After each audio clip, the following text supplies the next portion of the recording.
torn piece of 320 paper, and I'm just going to take a little bit extra off there on top of what the thing we've just done did, fret leveling file. I'll check it again with my correct side of the thing. Okay, that was probably just enough, tiny bit of too high. Everything else is feeling just about good. I can't really pick up any more frets out of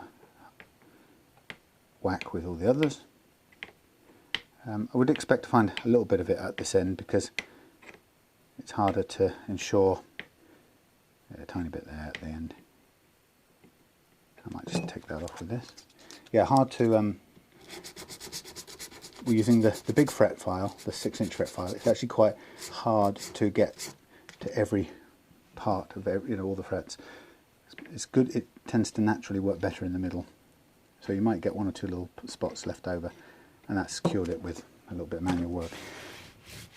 So, first part of our fret leveling done, with the rapacious and wicked, hungry fret file. And you can see, if you can see the reflections now, you can see this is ground off. We've taken quite a bit of metal off.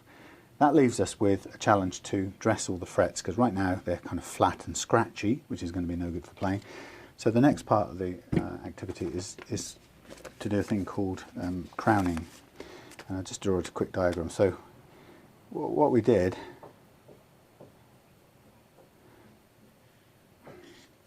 if you think of it, looking at it across the fret, seeing the fret as a kind of sticking up semicircle of wire, we scraped the top off it in order to make sure that every fret was level with every other fret, and some of the higher. So the higher ones we took that top piece off. The problem with that now is we've got a big flat area on top, and what we need to do is we need to round. Not very good drawing. We need to round the sides coming up to it off, so it's not a big flat area. But we need to do it in such a way that doesn't reduce the height of that top part anymore. So to crown it, crowning it is a process of rounding off either side until, if you like, you get as close as you can to the top of the fret, but without taking any more off the top here. So it's really about working on the sides. You can buy tools to do this. I wouldn't mind one because they're much easier to use. They're like a file with a kind of thick edge, but it's concave.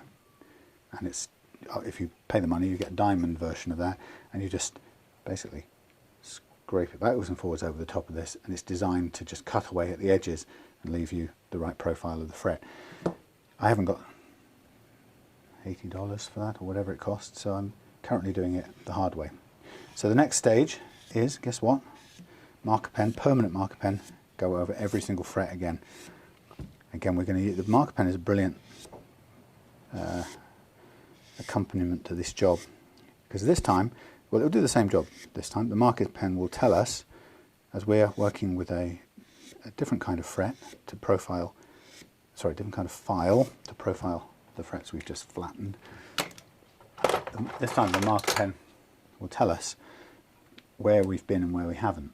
And this game now will be to file away either side on a kind of slope, so we know we're taking away the sharp edges of that flat spot, but to leave a thin strip pretty much in a straight line down the top. And the thin strip down the top will tell us that we haven't done anything to the top, and that's the thing we need to concentrate on, because we want to round these off, but we don't want to take any more of the height down, because if we do that, then we've messed up our leveling that we've just spent all that time doing. Okay, so in the crowning part, we want to round the edges, but the most important thing is not to take any more height off. So you can do it with an expensive file if you want to buy it from, if you've got rich parents or whatever, fine. Or you can use a more traditional three-sided file. And for guitar work, the three-sided file, it's like a triangular file, has one of the edges ground off and sanded down smooth, I suppose. And that soft, smooth edge is designed for you to put onto the fretboard here on the masking tape. So you can use it with this resting on there without doing any harm. If you tried it with one of the sharp edges, you'd be straight through to the